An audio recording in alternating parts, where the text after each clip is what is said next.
నా చెల్లి రోజావే పార్టీ నాశనం చేశావే, నిన్నే పీకేస్తే చాలే. నా దరిద్రం నువ్వే, నన్ను వదిలిపోవే. 11 వచ్చాయే పడుకోబెట్టావే చూడు.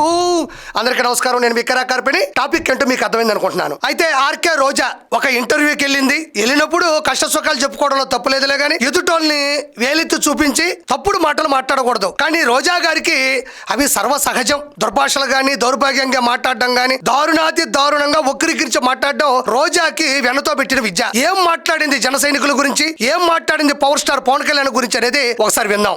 అవసరమైతే హోమ్ మినిస్టర్ తీసుకుంటాడు మా నాయకుడని పవన్ కళ్యాణ్ అభిమానులు జనసేన నాయకులు చెప్తూ ఉన్నారు. అంత సిగ్గులేని జెండా మోసే కూలీలు నేను ఎక్కడ చూడట్లా. ఎక్కడ ఆర్కే రోజా సిగ్గులేని జెండా కూలీలు అని జన సైనికుల గురించి మాట్లాడుతుంది. జెండా కూలీలు గుర్తుపెట్టుకో ఆర్కే రోజా, ఆ జెండా కూలీలే సుత్తి శానం పలుగు పారా పట్టుకొని కొడితే 150 అడుగులు ఎత్తున ఉండేటువంటి గోడ 11 అడుగులకు పడిపోయింది. కొత్తమట్టమైన గోడ నేలమట్టం అయిపోయింది. అదే జనసేన కూలీలు అంటే నీ భాషలో చెప్తున్నా. సుత్తి శానం అంటే ధర్మం న్యాయం, పలుగు పారా అంటే ప్రేమ అభిమానం. పట్టి కొడితే కొత్తమట్టమైన గోడ కిందకొచ్చి పడింది. జన సైనికుల గురించి మాట్లాడతావు నువ్వు.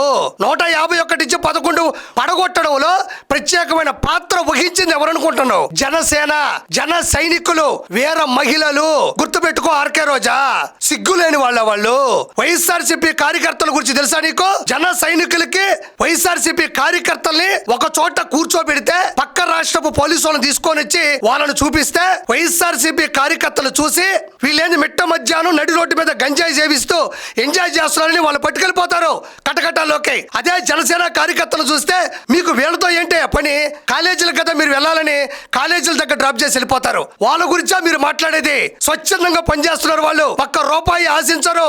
గొప్ప జీవితాన్ని, ఆనందాన్ని, లగ్జరీ లైఫ్ ని, కెరీర్ ని అన్ని పక్కన పెట్టి కేవలం ప్రజలకు సేవ చేయాలి అని జీవితాన్ని పణంగా పెట్టి జనాల మధ్యన వచ్చినటువంటి జనసేన నాయకుడు పవన్ కళ్యాణ్ గారికి మద్దతుగా వారు పద్ధతిగా వెళ్తున్నారు. వాళ్ళే జన సైనికులు. జనసేన కార్యకర్తలకి వైఎస్ఆర్సీపీ కార్యకర్తలతో పోటీ పెడితే ఎలా ఉంటుంది తెలుసా? అసలు వైఎస్ఆర్సీపీ కార్యకర్తలు ఎలా ఉంటారు? నిండు గర్భిణిని కడుపు మీద అంటారు వాళ్ళు వైఎస్ఆర్సీపీ కార్యకర్తలు. మిట్ట మధ్యాహ్నం నడి రోడ్డు మీద గంజాయి సేవిస్తూ ఎంజాయ్ చేస్తూ ప్రజల్ని భయభ్రాంతులకు గురి చేస్తూ ఉంటారు వాళ్ళు వైఎస్ఆర్సీపీ కార్యకర్తలు. పరామర్శల పేరిట పిలవని పేరంటానికి అన్నెళ్తే ధన నష్టం, ప్రాణ నష్టం, ఆస్తి నష్టం చేస్తూ ఉంటారు వాళ్ళు వైఎస్ఆర్సీపీ కార్యకర్తలు. ప్రజలందరూ చూస్తూ ఉండగా ఓ జీవాన్ని నరికి మొండెం దగ్గర వస్తున్న రక్తంతో అభిషేకం చేస్తారు వాళ్ళు వైఎస్ఆర్సీపీ కార్యకర్తలు. వీటిలో ఏ ఒక్కటైనా జన సైనికులు గాని, వీర మహిళలు గాని చేస్తారా? వాళ్ళ జెండా తప్ప అన్ని పార్టీల జెండాలు మోస్తారు. నువ్వు టీడీపీ నుంచి 2 సార్లు బీఫామ్ తీసుకున్నావు. ఒకసారి చంద్రగిరి, రెండోసారి నగిరి. 2 సార్లు బీఫామ్ తీసుకుని నారా చంద్రబాబు నాయుడు గారి తెలుగుదేశం పార్టీ కండువా నుంచి దాకా వేసుకున్నావు కదా. అక్కడి నుంచి వైఎస్ఆర్సీపీ పార్టీలోకి వచ్చావు. ఇప్పుడు వైఎస్ఆర్సీపీ కండువా వేసుకున్నావు. ఎవరు కండువాలు మోస్తున్నారు? ఎవరు జెండా కూలీలు? నువ్వు జెండా కూలీవి కదా, వాళ్ళు జెండా కూలీ అని నువ్వు అంటున్నావు. నువ్వు కూలిపోయిన జెండానే మోస్తున్నావు, నోరు మూస్తున్నావు. 6093 అన్న ఖైదీ నెంబర్, 45004 నువ్వు ఓడిపోయిన నెంబర్. 45,004 ఓట్ల తేడాతో నగిరిలో ఓడిపోయిన నీ తీరు ప్రజలకు తెలియదా? వాళ్ళ నాయకుడికి భజన చేస్తాడు. మీ నాయకుడు పార్టీ పెట్టి భజన గురించి నువ్వు మాట్లాడుతుంటే నాకు ఎలా ఉందో తెలుసా? నీ నోటికి తాళాలు, నీ భజనకి మేళాలు ఈ ప్రపంచంలో దొరకవు. ఎన్ని తాళాలు వేస్తే నీ నోటి గుండా వచ్చేటువంటి దుర్భాషలు, గబ్బు మాటలు ఆపగలం. ఎన్ని మేళాలు వాయించినా నీ భజనే వాటిని ఓవర్లాప్ చేసి ఓవర్లేట్ చేసుకొని నీ ఓవర్ యాక్షన్ కి ఆ మేళాలే ఆగిపోతాయి. మా వల్ల కాదు స్వామి అని చెప్పి నువ్వు భజన గురించి మాట్లాడుతున్నావా?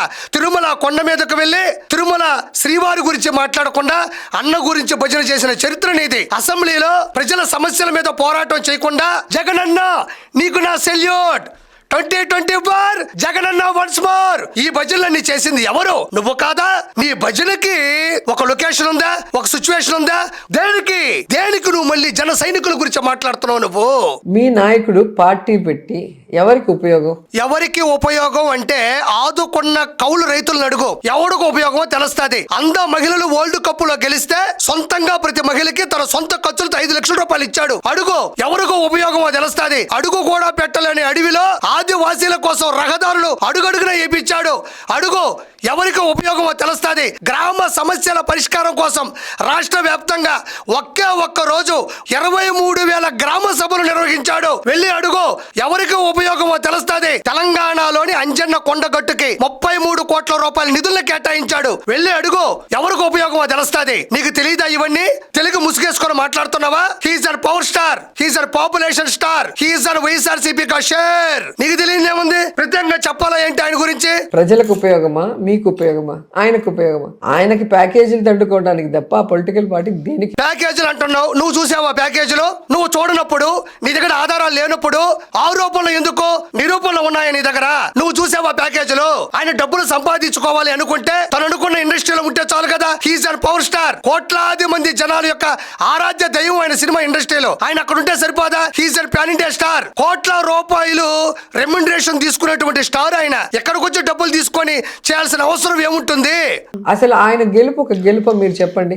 21 సీట్లలో నించుంటే ఆయన ఓటింగ్ శాతం ఎంత? 21 ఎలా గెలుస్తాడు? దాన్ని బట్టే ఈ మొత్తం ఎన్నిక ఎంత ఫేక్ అనేది మీరు అర్థం చేసుకోవాలి. 2 చోట్ల నిలబడితే 2 చోట్ల నేను అనేది అదే ఒకటే ఆర్కే రోజా. 21 సీట్లు అంటే 2 చోట్ల ఓడిపోయిన ఒక వ్యక్తి 2 పక్కన ఒకటేసుకొని 21 సీట్లకి 21 సీట్లు ఎలా గెలిచాడు నేను నిన్ను అడుగుతున్నా. ఎంత కష్టం ఉండాలి, ఎంత ధర్మం ఉండాలి, ఎంత న్యాయం ఉండాలి, ఎంత పట్టుదల ఉండాలి, ఎంత త్యాగం ఉండాలి, ఎంత స్వయం కృషి ఉండాలి, ఎంత పట్టుము ఉండాలి. కష్టపడ్డాడు, ప్రజలు నమ్మారు, మీ మీద ఉమ్మారు. ప్రత్యేకంగా చెప్పనక్కర్లా. అసలు అతను పొలిటికల్ గా గెలిచే పరిస్థితే లేదు. ఆయన గెలుస్తానని నమ్మకం ఉంటే జబర్దస్త్ టీమ్ ని గాని, టీవీ ఆర్టిస్టులు గాని, కుటుంబంలో ఉన్న మొత్తం ఆర్టిస్టులు, కుటుంబంలో ఉన్న బంధువులందరినీ ఎందుకు వచ్చి ఆయన ఎవరిని పిలవలా. పవన్ కళ్యాణ్ గారు జబర్దస్త్ ఆర్టిస్టులు, సినిమా ఆర్టిస్టులు, సీరియల్ ఆర్టిస్టులు కుటుంబాన్ని ఆయన పిలవలా. ఆయన మీద ప్రేమతో ఆయన పరిపాలన బాగుంటుంది, ఒంటరిగా పోరాడుతున్నాడు, గొప్ప జీవితాన్ని చూసిన వాడు, ప్రజల కోసమే అన్ని వదులుకొని వెళ్ళాడని జబర్దస్త్ ఆర్టిస్టులు కావచ్చు, సీరియల్ ఆర్టిస్టులు కావచ్చు, సెలబ్రిటీలు కావచ్చు, విఐపీలు కావచ్చు కుటుంబం వెళ్ళింది తప్ప మీరందరూ నా కోసం రండి ఆయన ఎక్కడా చెప్పలేదు, ఎవరిని పిలవలేదు. నువ్వు పిలిచినా కూడా రారు. ఎవరు వస్తారు నీ కాడికి? నీ కుటుంబమే సరిగ్గా నీతో నిలబడదు. నువ్వు పిలుచుంటావు, బతివులాడుంటావు, రండి నన్ను కాపాడండి, నన్ను నిలబెట్టండి అని చెప్పుంటావు. మన నోటి దోల, మనం ఇంత ముందు మాట్లాడేటువంటి మాటలు, నిలకల్లేని తత్వం, ఆయన మీద అభిమానంతో ఆయన అభిమానులు కావచ్చు అందరూ వచ్చారు. నీ కోసం ఎవరు రారు. గట్టిగా మాట్లాడితే నీ కోసం నువ్వు కూడా రావు. అందుకనే కదా 45,004 ఓట్ల తేడాతో నగరిలో అట్టర్ ఫ్లాప్ అయింది. నువ్వు ఆయన కోసం ఎవరైనా వస్తారమ్మా, ఎవరైనా వస్తారు. ఆయన కోసం నీతి నిజాయితీగా ఉండేవాడి కోసం, పట్టుదలగా పనిచేసేవాడి కోసం, ప్రజల కోసమే పోకులాడేవాడి కోసం, ఆఖరికి దేవుడైనా వస్తాడు. నీకెవడు రాడు. వే ఒక పవర్ స్టార్ అన్నప్పుడు నీకెందుకు వీళ్ళందరి ప్రచారం? నీ ఫోటో పెడితే ఒట్టేసేయాలి కదా. ఆయన ప్రచారం చూసి నీకెందుకు అంత విచారం? ఆయన కోసం వచ్చారు, ఆయన కోసం నిలబడ్డారు, నీకెందుకు అంత విచారం? సో అది ఈవీఎంల పుణ్యమా అని వీళ్ళు గెలిచిపోయి ఈ రోజు అదొక గెలుపు. ఈవీఎంల పుణ్యమా అంటున్నావు? నువ్వు అంత గొప్పదానివి కదా, సంఘ సంస్కర్తరాలు కదా. సరే, నీ నగరిలోనే ఒకే ఒక చోట మళ్ళీ రీపోలింగ్ పెడదాం, అందరూ ఈసీ వస్తారు, పోలీసు వాళ్ళు ఉంటారు, సాయంత్రానికి ఓటింగ్ ఎలక్షన్ అయిపోతుంది, అప్పుడు లెక్క పెడదాం, మళ్ళీ గెలిచే దమ్ము నీకుందా? ఈవీఎం మిషన్లు కూడా కాదు, పేపర్లే రాసి అక్కడ వేస్తారు ముద్ర కొట్టి, గెలిచే దమ్ము నీకుందా? మరి ఈవీఎం మిషన్లు 2019లో కూడా ఉన్నాయి. మరి 151 సీట్లు ఎక్కడొచ్చాయి? అన్న ఓడదీసింది ఏంది? పెరిగి కట్టలు కట్టింది ఏముంది?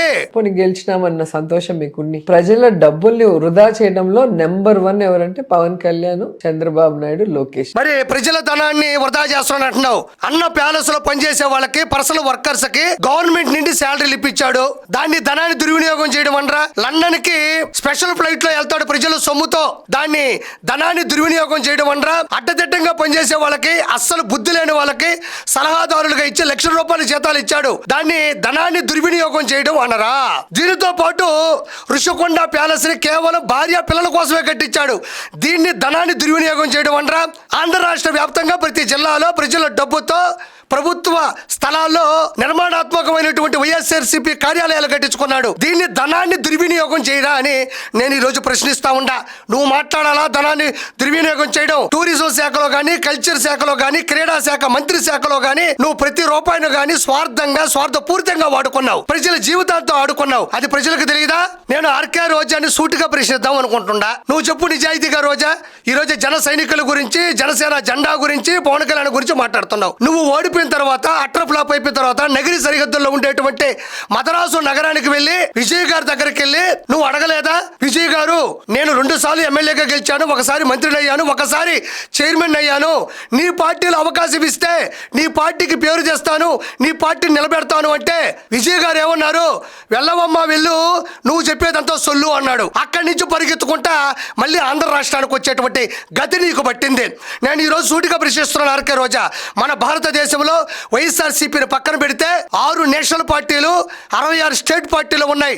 నీకు దమ్ముంటే, నీకంత అనుభవం ఉంటే, నువ్వు అంత స్టార్ హీరోయిన్ అయితే, నువ్వు స్టార్ డైరెక్టర్ భార్యవి అయితే, నువ్వు తిరుపతి అమ్మాయివి అయితే, ఈ 6 నేషనల్ పార్టీలు, 66 స్టేట్ పార్టీల దగ్గరికి వెళ్ళి సీటు తెచ్చుకునే దమ్ము గాని నీకు ఉందా?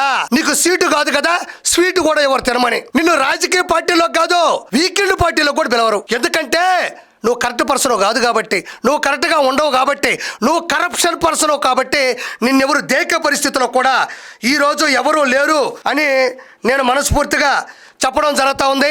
అయితే చివరిగా చెప్పేది ఒకటే, ఆ రోజుల్లో సీతమ్మని అపహరించిన రావణాసురుణ్ణి కూలగొట్టడానికి, కుదిపేయడానికి, 10 తలకాయలు పగలగొట్టడానికి హనుమంతుడు ఎలాంటి గొప్ప సాయం చేశాడో, ఈ రోజు దరిద్రుడు, అక్రమార్కుడు, నీచుడైనటువంటి జగన్మోహన్ రెడ్డిని దించడానికి, ఓడించడానికి, అదో పాతాళంలో తొక్కేయడానికి పవన్ కళ్యాణ్ గారు హనుమంతుడు మాదిరిగా చంద్రబాబు నాయుడు గారికి తోడ్పడ్డాడు. అతను చరిత్రలో నిలబడ్డాడు. కాబట్టి ఎవరి గురించైనా మాట్లాడేటప్పుడు కొంచెం ఆలోచించి మాట్లాడాల్సిందిగా మనస్ఫూర్తి కోరుకుంటూ నేను కిరా కార్పిని.